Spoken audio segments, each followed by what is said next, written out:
बोले श्री शंखेश्वर पार्श्वनाथ भगवान की जय। बोले श्री धर्मनाथ भगवान की जय। बोले श्री विमलनाथ भगवान की जय। बोले श्री महावीर स्वामी भगवान की जय। बोले श्री अनंत बुद्धि निधान श्री गौतम स्वामी महाराज की जय। बहुत ही सुंदर प्यारा सा विषय, प्रसन्न रहना सीखे, और जिसके ऊपर पिछले कुछ दिनों से हमारी विचारणा चल रही है। ज्ञानी भगवंत ने प्रसन्न रहने के लिए अनेक प्रकार की मास्टर की हमें दी हुई है। उन मास्टर की का यदि समय समय पर सदुपयोग किया जाए, समय समय पर यदि उपयोग किया जाए, तो अवश्य ही हमारे जीवन के अंदर समाधि, प्रसन्नता आदि हमारे जीवन के अंदर हमें प्राप्त हो सकते हैं। स्वयं की प्रसन्नता और पर की प्रसन्नता, दोनों की प्रसन्नता के बारे में हमें चिंतन मनन करना है। जीवन को वास्तव में जीने लायक बनाना है। वास्तव में हमारे भीतर में इंसानियत प्रकट करनी है। सदा के लिए जीवन के अंदर प्रसन्न रहना है, तो जरूरी है परिवार के प्रत्येक सदस्यों के साथ में प्रेम पूर्ण व्यवहार किया जाए। जितना स्नेह भाव परिवार के प्रति रहेगा, जितना निर्दोष प्रेम परिवार के प्रति रहेगा, तो समझना कि उस परिवार के अंदर स्वर्ग का सर्जन हुए बिना रहेगा नहीं। माता पिता, सास ससुर, भाई बहन, पुत्र पुत्री आदि जो भी परिवार के सदस्य हैं, सभी सदस्य के प्रति स्नेह भाव एक होना चाहिए। मां से वात्सल्य भाव प्रकट होता है और बाकी सबसे स्नेह भाव। हालांकि धार्मिक दृष्टि से देखने जाए तो एक भूमिका तक जाने के बाद में हमें वो स्नेह भी तोड़ना है, छोड़ना है। लेकिन जब तक संसार में बैठे हुए हैं, संसार परिवार लेकर बैठे हैं, तब तक तो उसके अंदर स्नेह भाव का सर्जन होना बहुत ही जरूरी है। जहां पर स्नेह भाव नहीं होता है, वो परिवार के अंदर प्रसन्नता कभी भी टिक सकती नहीं है। और इस प्रकार से स्नेह भाव के अभाव में संतानें जो होती है, वो व्यसनों के गलत गलत आदत उनको लग जाती है। उनके जीवन के अंदर अनेक प्रकार के कुसंग, अनेक प्रकार के लफड़े, और लड़कियां जो होती है उन्हें यदि परिवार से स्नेह नहीं प्राप्त होता है, तो अन्य किसी के प्रेम में पड़कर वो किसी के पास में भी भागने के लिए भी तैयार हो जाती है। कहा जाता है कि एक आंख के अंदर स्नेह और एक आंख के अंदर भीम, भीम और कांत दृष्टि में होना चाहिए। यानी एक दृष्टि से उसको वात्सल्य देते जाना है, लेकिन वात्सल्य के साथ साथ में उसे हमारा डर भी बना हुआ होना चाहिए। डर नहीं रहेगा तो व्यक्ति कभी भी कुछ भी गलत कदम उठा सकती है। कई बार तो ऐसी परिस्थिति होती है, पिछले में 10-15 साल की बात करूं तो उसके अंदर मेरे ध्यान में जो है, उसमें करीब करीब अपनी 50 एक बच्चियां जो मुसलमानों के साथ में शादी कर कर वो मुस्लिम बन गई है।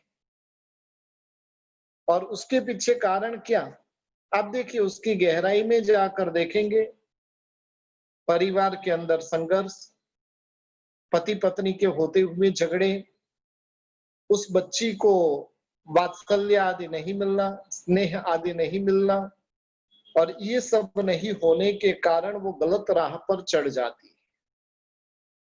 जब घर से प्रेम नहीं मिलेगा तो अन्यत्र वो प्रेम को ढूंढने का काम करेगी। जब हमें संसार को छोड़ना है तब की बात अलग है, लेकिन जब तक संसार में बैठे हुए हैं तो परिवार से स्नेह भाव तो अवश्य होना ही चाहिए। रामचंद्र जी तद्भव मोक्षगामी आत्मा थी, लेकिन उसके बावजूद भी उनका लक्ष्मण के प्रति, भरत के प्रति, सीता के प्रति किस प्रकार का स्नेह भाव रहा हुआ था। यानी यही स्नेह भाव का सर्जन हमें हमारे परिवार में भी करने की आवश्यकता है। जब परिवार से स्नेह प्राप्त नहीं होता है तब उन्हें वास्तव में जीवन जीने जैसा लगता नहीं है। कई पुत्र वधुएं जो होती है वो पेट्रोल छिड़क कर, केरोसिन छिड़क कर या तो पंखे आदि को फांसा लगाकर वो अपना जीवन यानी आपघात अपने जीवन के अंदर वो कर बैठते हैं। और उसके पीछे कारण क्या? एक ही कारण, जहां से उन्हें स्नेह मिलना था वहां पर उन्हें स्नेह नहीं मिल पाया। उसमें भी जिस घर के अंदर झगड़े चलते रहते उस घर के अंदर पति की हालत तो बेचारे सैंडविच जैसी होती है। घर में होते हुए झगड़े में पति और पत्नी और माता, यदि वो पत्नी का पक्ष लेगा तो भी उसको दूसरी ओर से गाली ही सुनना है। यदि वो माँ का पक्ष लेगा तो भी उसको सुनना है। पत्नी का पक्ष लेगा तो माँ का सुनना है, माँ का पक्ष लेगा तो पत्नी का सुनना है। और इस प्रकार से बेचारे पुरुष की हालत जो है वो सैंडविच जैसी हो जाती है। शादी कर कर वो कभी कभार तो कईयों के जीवन के अंदर देखते हैं कि उसको लगता है कि ये मैं कहां पर फंस गया हूं। जीना या मरना वही उसे समझ में आता नहीं। और ऐसा कब होता है? जहां पर स्नेह भाव प्राप्त नहीं होता है तब ऐसी परिस्थिति का सर्जन होता है। यदि हमें हमारे घर के अंदर इस प्रकार से नरक जैसा वातावरण तैयार नहीं करना है तो परिवार के अंदर स्नेह भाव रखना हमें सीख लेना चाहिए। जो स्त्री पियर के अंदर माँ बाप के साथ रहती थी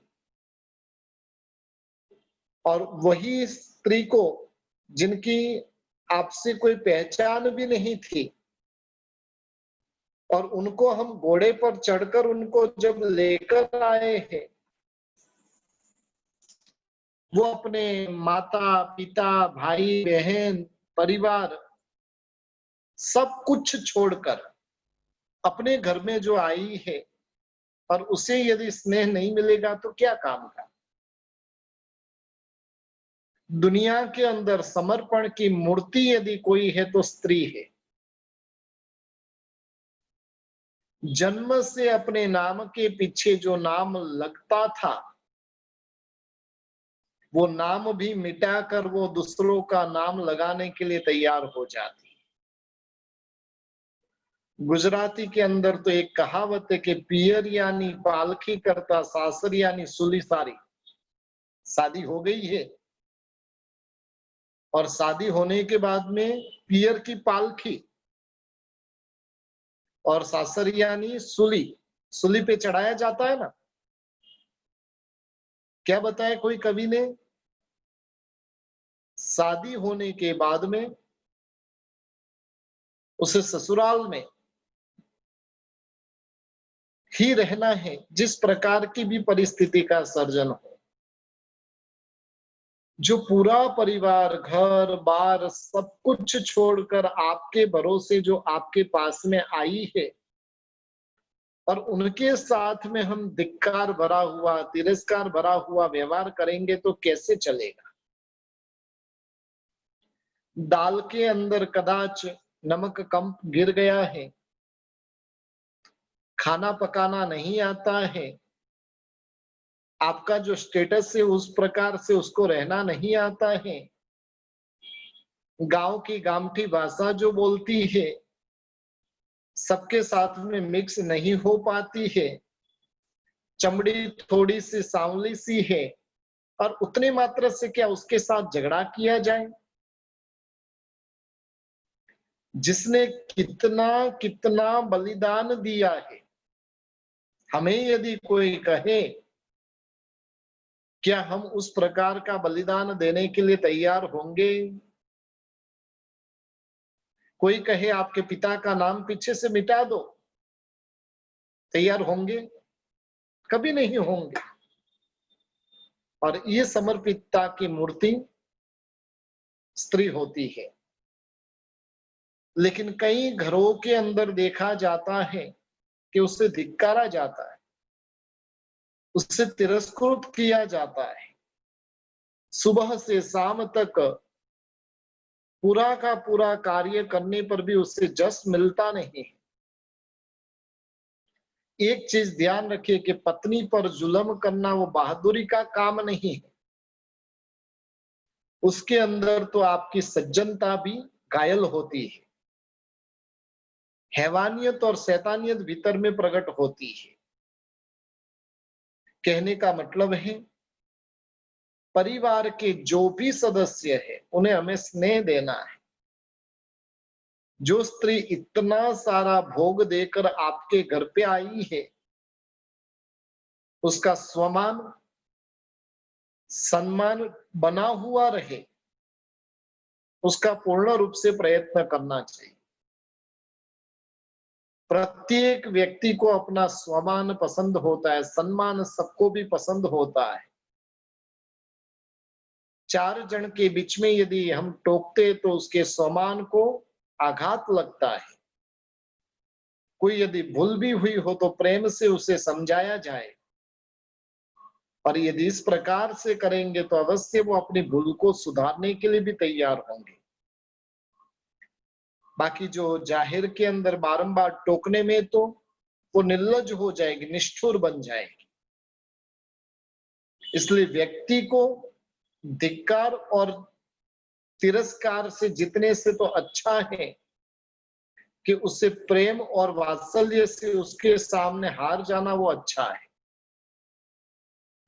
घर के प्रत्येक प्रसंग के अंदर स्त्री वो महत्वपूर्ण बात है, महत्वपूर्ण पात्र रहा हुआ है। अवसर अवसर पर जब कभी भी कोई घटना हो तो उसकी प्रशंसा करते रहना, उसकी पूरी की पूरी काळजी, उसका पूरा का पूरा ध्यान रखना चाहिए, और उसका उत्साह उल्लास कैसे बढ़ता जाए उस चीज में निरंतर हमें सावधानी रखनी चाहिए। पति की संभाल करना, रसोई बनाना, पुत्रों को संभालना, घर की संभाल रखना आदि सभी प्रकार के कार्य सुबह से शाम तक स्त्री आनंद से करती है।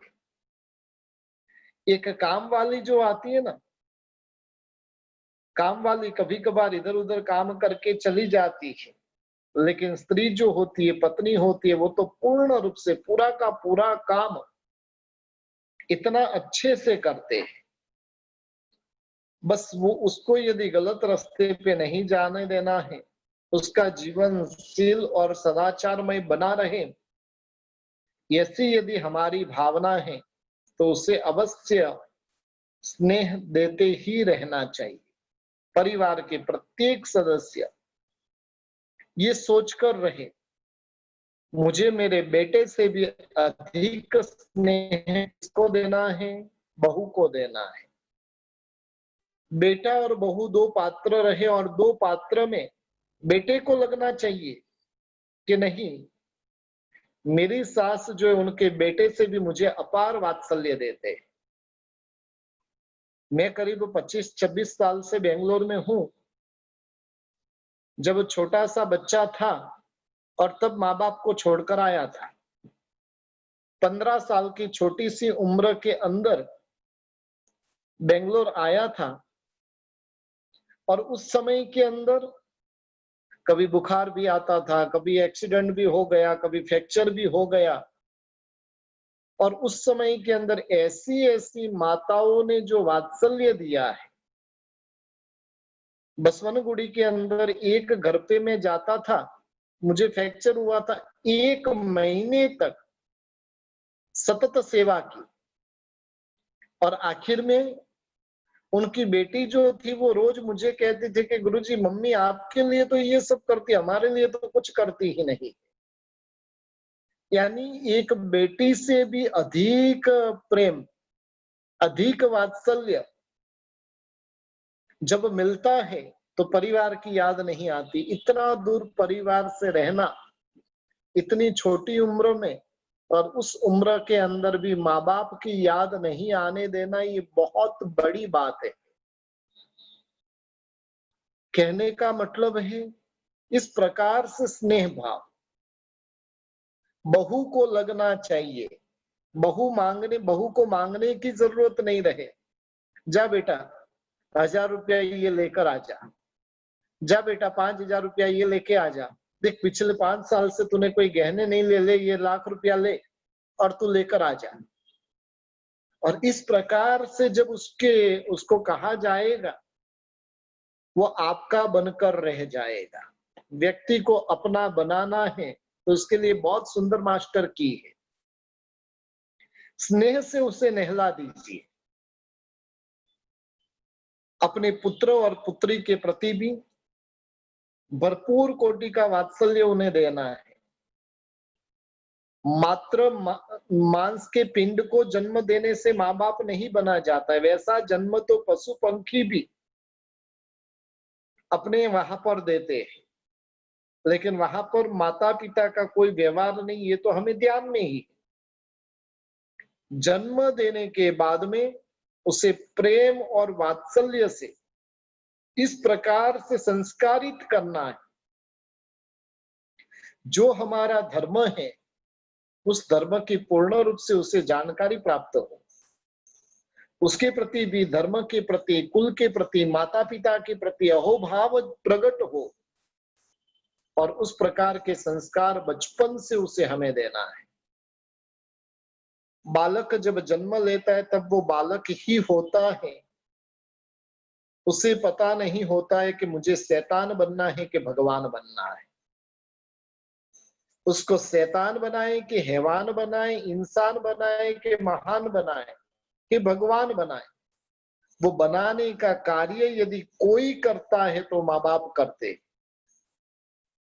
दूसरे नंबर में उसके आसपास का वातावरण करता है, लेकिन सबसे महत्वपूर्ण भूमिका माँ बाप की रही हुई है। बच्चा यदि आउटलाइन पे है, बच्चे के अंदर कुछ गलत संस्कार है, गलती उसकी नहीं है, गलती माँ बाप की रही हुई है, और वो माँ बाप की गलती के कारण वो बिगड़ा है। यदि उससे वात्सल्य देने में कुछ कमी रहेगी, छोटी छोटी भूलों के अंदर भी उसको 10 व्यक्ति के बीच में आप डांटोगे तो वो क्या करेगा। कई माएँ होती है, वो अपने बच्चे को लेकर आती है और फिर कहती है मेरा बेटा तो ऐसे करता है, वो कुछ भी सुनता नहीं। अरे भाई, वो कहना है तो वो नहीं रहे तब कहना चाहिए, आप उसके सामने ही कहोगे तो क्या होगा। वो व्यक्ति सुधरने की अपेक्षा आप छोड़ दीजिए, वो व्यक्ति दुनिया का सबसे बड़ा शैतान बनने की संभावना उसके भीतर में रही। जरूरत है उसे वात्सल्य देना, उसे स्नेह देने की, ऐसी ऐसे कथानक, ऐसे ऐसे संस्कार की बातें बारंबार उसे फोर्सफुली नहीं, लेकिन जन्म हुआ तब से इस प्रकार की बातें सुनाते जाए। हम सोचते हैं कि भाई 1 महीने का बच्चा है वो क्या समझेगा, नहीं, तभी भी उसे सुनाइए, और वो सुनते सुनते इस प्रकार से बड़ा होकर वो मातृ पितृ भक्त बनेगा। वो धर्म का प्रेमी बनेगा, उसके अंदर किसी भी प्रकार के दुर्गुण प्रवेश नहीं करेंगे। यानी वो माँ बाप के सामने बोलने वाला होता है। क्यों होता है? बड़ा होकर माँ बाप को वृद्धाश्रम में भेजने वाला होता है। वास्तव में हमने उसे संस्कार नहीं दिए। समझ लो कि जिनकी संतानों ने सिर्फ स्कूल की पढ़ाई, कॉलेज की पढ़ाई अच्छी की है और जीवन के अंदर धर्म की पढ़ाई नहीं की है, तो आप समझ कर रखिएगा कि आपका वृद्ध अवस्था वृद्धाश्रम में बितानी पड़ेगी। और ये नौबत यदि हमें नहीं लानी है तो उसे इस प्रकार के संस्कार निरंतर हमें देते रहना है। जैसे वात्सल्य देना जरूरी है, वैसे अतिशय लाड लड़ाना जरूरी नहीं है। अधिक वात्सल्य उचित नहीं है। अधिक वात्सल्य होने से, अधिक उसको लाड करने से वो बहुत जिद्दी बन जाता है, स्वच्छंदी बन जाता है, वो माँ बाप के ऊपर चढ़ बैठता है। उसको वात्सल्य देना है, लेकिन वात्सल्य के साथ साथ में दूसरी आंख के अंदर मैंने बताया ना, थोड़ी कड़काई भी होनी चाहिए। मात्र और मात्र वात्सल्य से वो बिगड़ जाएगा, मात्र और मात्र कड़काई से भी वो बिगड़ जाएगा। बच्चे को महान बनाना है, तेजस्वी, पितृभक्त, कुल दीपक बनाना है, तो उसके लिए हमें फैशन और व्यसन का त्याग स्वयं को पहले करना पड़ेगा। कुसंग में वो फंसे नहीं, उसकी सतत सावधानी रखनी पड़ेगी। हम जब तपोवन के अंदर पढ़ते थे और उस समय के अंदर गुरुदेव हमें बताते थे, माँ बाप वो घर के अंदर जीते जागते भगवान और भगवती माता है। हम जब पहले के जमाने के अंदर जब पढ़ाई कराते थे आर्य संस्कृति के हिसाब से, उस समय के अंदर संस्कार क्या दिया जाता था? मातृ देवो भव, पितृ देवो भव। माँ भी देव के स्वरूप में, पिता भी देव के स्वरूप में। अब जिसके अंदर देव के दर्शन हुए, उनके सामने बोलने की हिम्मत कोई करेगा? पियर में रहे तब माँ बाप वो भगवान और भगवती है, ससुराल चले जाए तो उस समय के अंदर सास और ससुर वो हमारे लिए भगवान और भगवती से कुछ कम नहीं। यानी माता पिता और सास ससुर के प्रति पूज्य भाव, वात्सल्य भाव उनके प्रति का प्रकट करना है। मन के अंदर पूर्ण रूप से माता पिता हमारे जीवन का सर्वस्व है और उस प्रकार की भावना उनके प्रति रखनी है। स्पीच कंपटीशन के अंदर कईयों ने माँ बाप के बारे में इतना अच्छा अच्छा बोलकर जो भेजा है, और वो मुझे तो लगता है कि यदि सब माँ बाप की स्पीच सुन ले ना और बारंबार वो सुनता रहे तो परम मातृ पितृ भक्त बन सकता है। माँ ने हमें 9-9 महीने तक गर्भ में रखकर जो पीड़ा सहन की है, और उसके बारे में यदि विचारणा करे तो अहोभाव से मस्तक झुके बिना नहीं रहे। वर्तमान काल के अंदर, गर्भपात के जमाने के अंदर, जिन्होंने गर्भपात कराने की जगह पर हमें जन्म दिया, ये कोई छोटा मोटा उपकार नहीं है। यदि गर्भपात करा दिया होता माँ ने तो हमारा अस्तित्व ही नहीं होता। 4-5 साल की छोटी सी उम्र के अंदर जब खाने का, कपड़े पहनने का वगैरह भी भान नहीं था, और उस समय के अंदर बिल्ली ने आकर, चूहे ने आकर या तो कौवे ने आकर आंख फोड़ दी होती तो क्या करते? लेकिन सभी चीजों की सावधानी माँ ने जब रखी और तब हम यहां तक पहुंचे हैं। छोटे से बड़े किए, गिले में से सूखे में सुलाया। वो कितनी भी परेशान हुई, लेकिन फिर भी हमें वात्सल्य से नहलाने का काम किया है। हर एक छोटी मोटी हर एक चीजों के अंदर जिन्होंने हमारी हमारी काळजी रखी है, ध्यान रखा है, पढ़ाया लिखाया, शादी करवाई, कितने कितने उपकार माता पिता के। और ऐसे उपकारी के प्रति अहोभाव भीतर में बना रहे, ये बहुत जरूरी है। वर्तमान काल के अंदर अनेक संतानें ऐसी कुलांगर पकी है जिन्होंने 71 पीढ़ियों को कलंक लगाने का भी काम किया है, खानदानी की ऐसी तैसी कर दी है। ऐसे पाप के धंधे के अंदर, ऐसे व्यभिचार में, ऐसे जो बोल भी नहीं सके वैसे वैसे कार्य कर कर अपने माँ बाप को वृद्धाश्रम में भेज दिया है।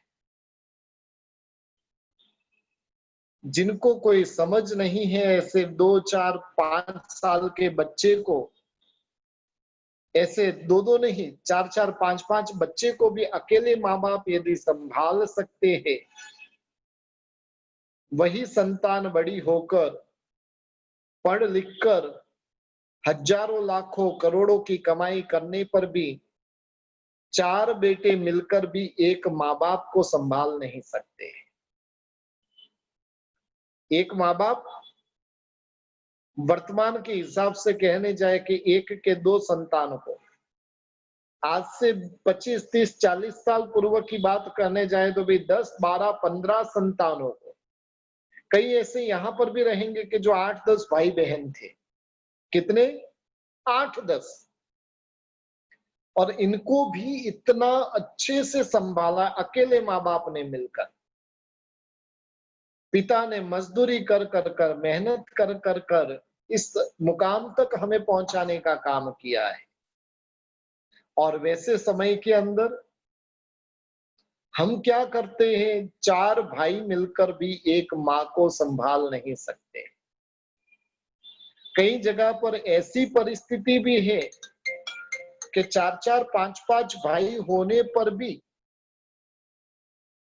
माता पिता का जो पालन पोषण है वो बेटी को करना पड़ता है। कई ऐसी परिस्थिति है, लेकिन जरूरत है माता पिता के प्रति अहोभाव रखने की। पहले महीने ही यदि समझ लो कि भी पिता ने हमारा पालन पोषण नहीं किया होता, क्या होता था? हमारा अस्तित्व ही इस जगत में नहीं होता था। हम जब तपोवन के अंदर पढ़ते थे ना, तब सबसे पहला काम होता था, जब कभी भी माता पिता वहां पर मिलने के लिए आते थे तो सबसे पहले माँ बाप का चरण का प्रक्षालन कराया जाता था। और कई संतान तो ऐसी होती थी कि उनके चरण का प्रक्षालन कर कर वो दूध को पी जाते थे और इस प्रकार से उनकी सेवा भक्ति आदि करना सिखाते थे। आज वैसे संस्कार देने वालों की बहुत बड़ी कमी महसूस होती। दूध जो है वो बॉटल का हो गया। बेटा जो होता है 5 साल तक दूध पिलाने की बात है। वर्तमान काल के अंदर माँ होती है, वो क्या अपना फिगर बनाए रखने के लिए 6 महीना दूध पिलाती है, उसके बाद तो बॉटल थमा देती है। उसका फिर वो पुष्ट कैसे होगा, उसका शरीर किस प्रकार का होगा, उसको संस्कार देने का काम तो के काम वाली करती है। अब वो संस्कार उसको कैसे आएंगे? लेकिन फिर भी ऐसी परिस्थिति के अंदर भी हमारे माँ बाप ने इस प्रकार से संस्कार देकर हमें इस मुकाम तक पहुंचाया, वो उनका बहुत बड़ा उपकार रहा हुआ। एक परिवार था, माता पिता और उनके 2 बेटे शांति से प्रेम भरा हुआ जीवन जी रहे थे। बेटे युवान हुए, दोनों बेटे की शादी करवाई।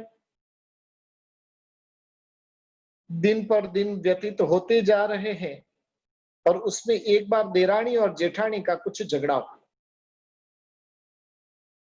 छोटी सी ही बात ने बहुत बड़ा स्वरूप पकड़ लिया। दोनों स्त्रियों ने अपने पति को कानों के अंदर हवा डालनी शुरू की। पूर्व के काल के अंदर कोई गैस वगैरह तो था नहीं, और वैसे समय के अंदर चूल्हा प्रगटाने का होता था, और उस चूल्हे को प्रगटाने के लिए क्या करना पड़ता था?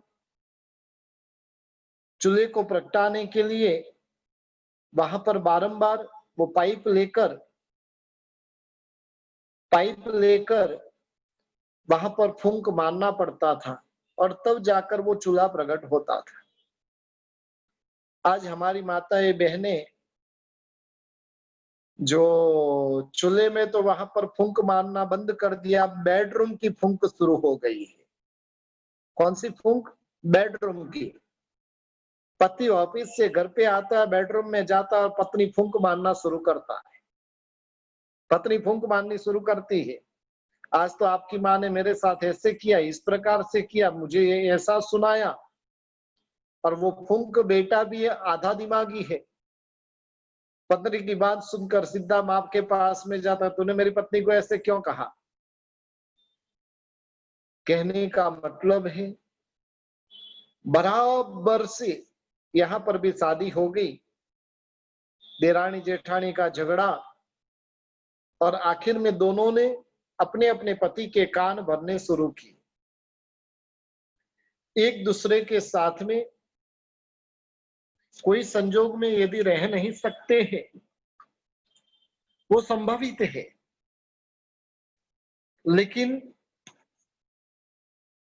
पति ने उनको समझाने का, दोनों को समझाने का बहुत प्रयत्न किया, लेकिन स्त्री हट के सामने राजहट, बालहट और स्त्री हट, ये तीन बहुत भयंकर हट है।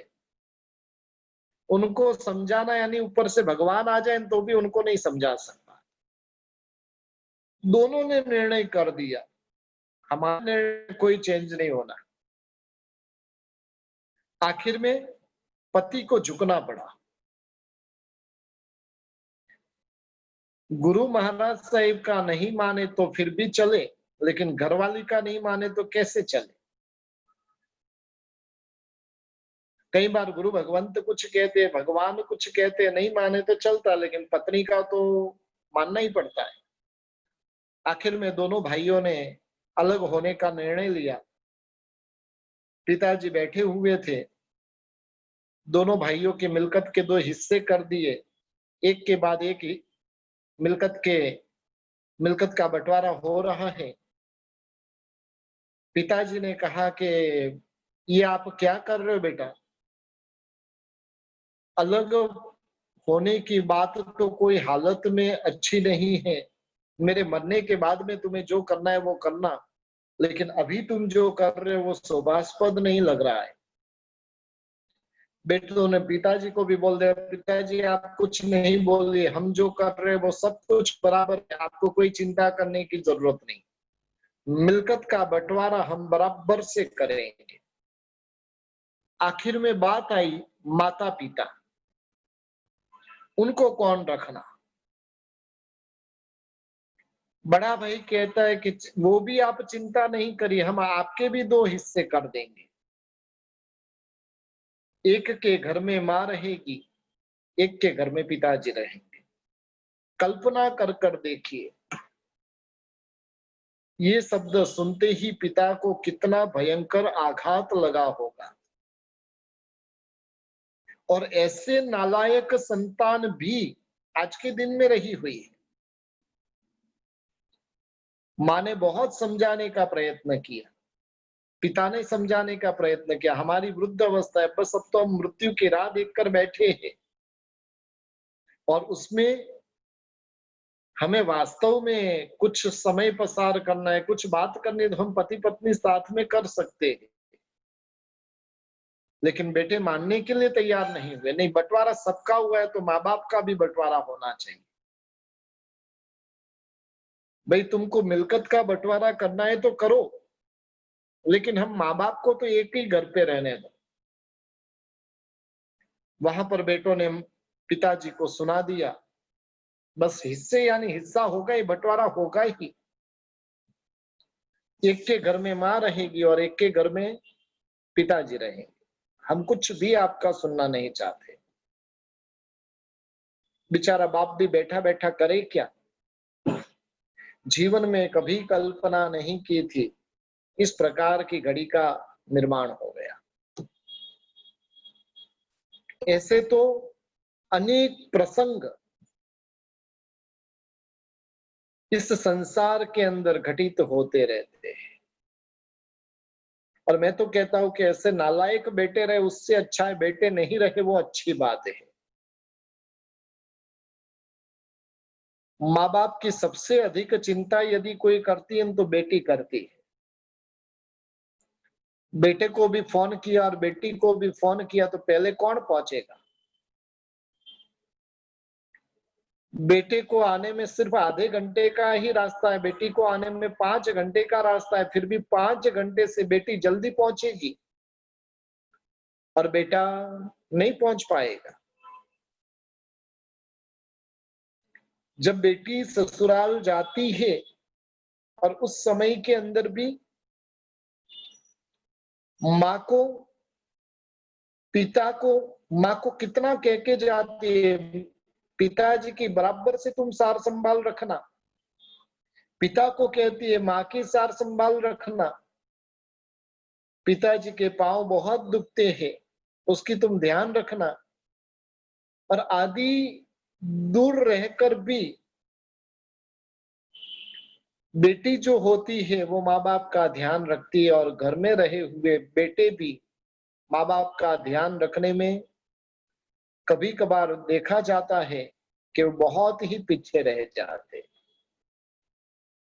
कहने का मतलब है ऐसी तो अनेक घटनाएं इस संसार के अंदर घटित होती रहती है। यदि हम संस्कार बराबर से देंगे, उनको वातावरण अच्छा देंगे तो ये नौबत नहीं आएगी।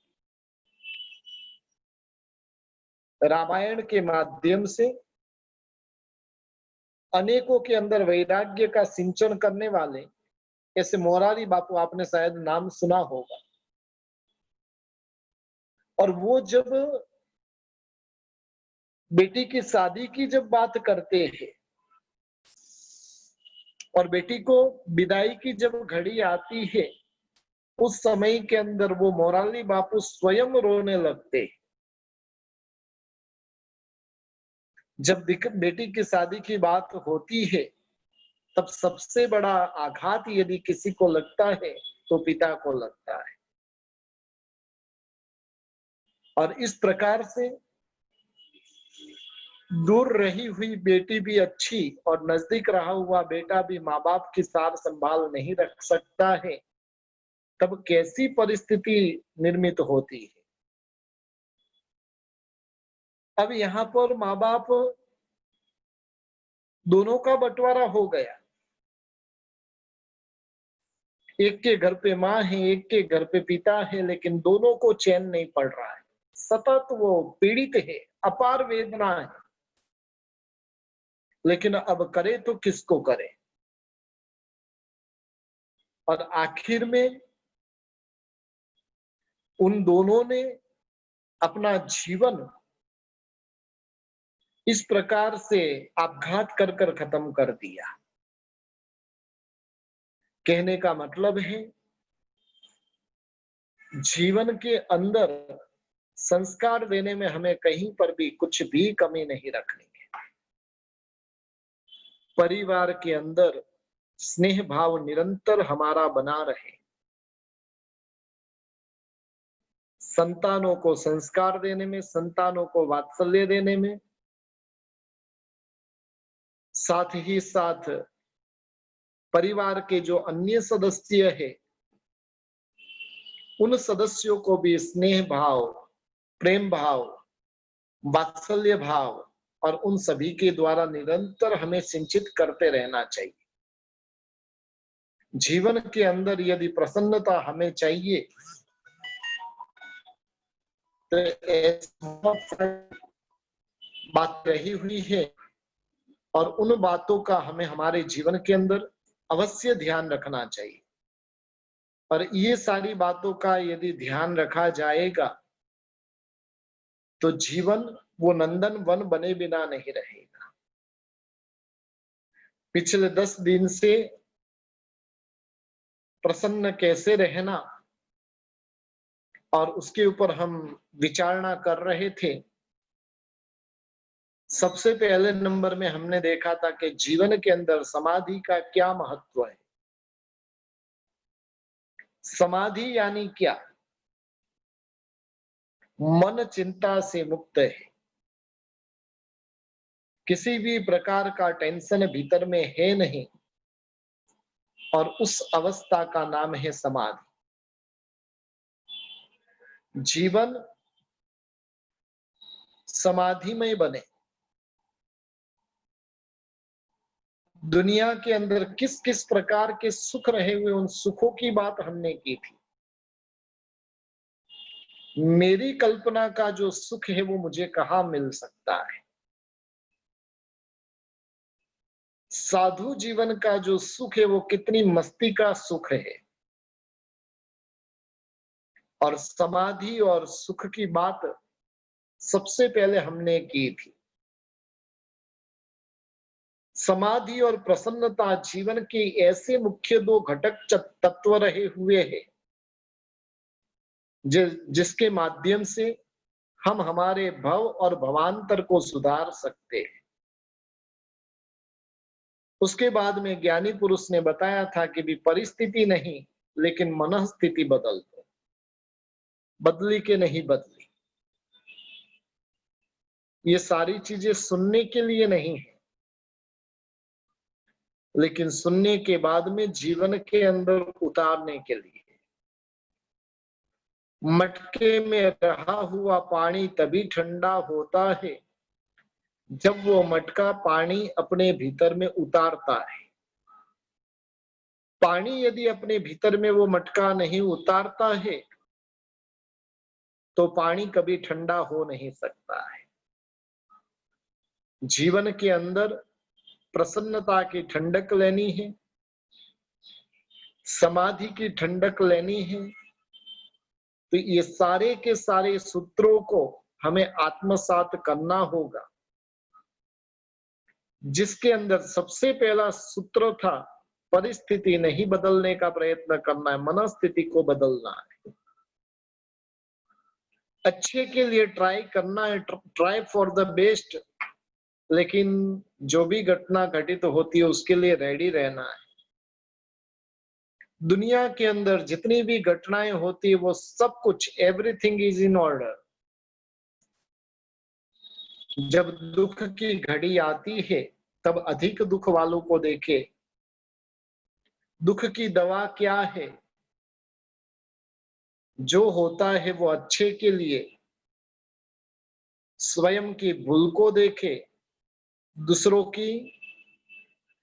के गुणों को देखे, दूसरों की भी गलती अपने ऊपर लेना सीखे, एक दूसरे को सहायक बने, समाधान वृत्ति भीतर में प्राप्त करे, सहन करने की वृत्ति भीतर में रखे, और आखिर में सबसे बड़ी मास्टर की परिवार के अंदर स्नेह भाव बना रहे, उसकी पूर्ण रूप से हम सावधानी रखें और इस प्रकार से अपने जीवन को प्रसन्नता से भरने का काम हम करें।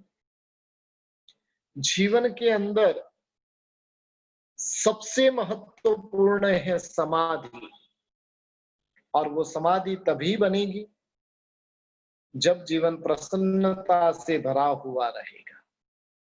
प्रसन्नता जीवन के अंदर तभी आएगी जब इन सूत्रों को हम आत्मसात करेंगे। करीब करीब 12-13 सूत्र जो हमने देखे हैं, और उन सूत्र को दिन के अंदर एक बार तो अवश्य पढ़ लेवे। इन सूत्रों का एक चार्ट बनाकर घर के अंदर टिंगा देवे, और नियम करे कि घर के प्रत्येक सदस्य को इन सूत्रों को आत्मसात करना है। जिनके घर के अंदर, परिवार के अंदर ये सूत्र जब आत्मसात हो जाएंगे तो जीवन प्रसन्नता से भरे बिना रहेगा नहीं। गंदगी में लगता हुआ जीवन, कचड़े के ढेर के समान लगता हुआ जीवन, गटर के जैसा लगता हुआ जीवन, वो जीवन नंदनवन यदि हमें बनाना है तो ज्ञानी भगवंतों ने ये जो हमें मास्टर की दी है और उन मास्टर की को हम अपने जीवन के अंदर अपनाते जाए। मैं अपनाऊंगा तो मुझे प्रसन्नता मिलेगी, आप अपनाओगे तो आपको प्रसन्नता मिलेगी। बस जरूरत है जिन्हें भी प्रसन्नता चाहिए इन सूत्रों को आत्मसात करें। यही मंगलमय भावना। परमात्मा की आज्ञा के विरुद्ध कुछ भी कहने में आया हो तो मिच्छामि दुक्कडम।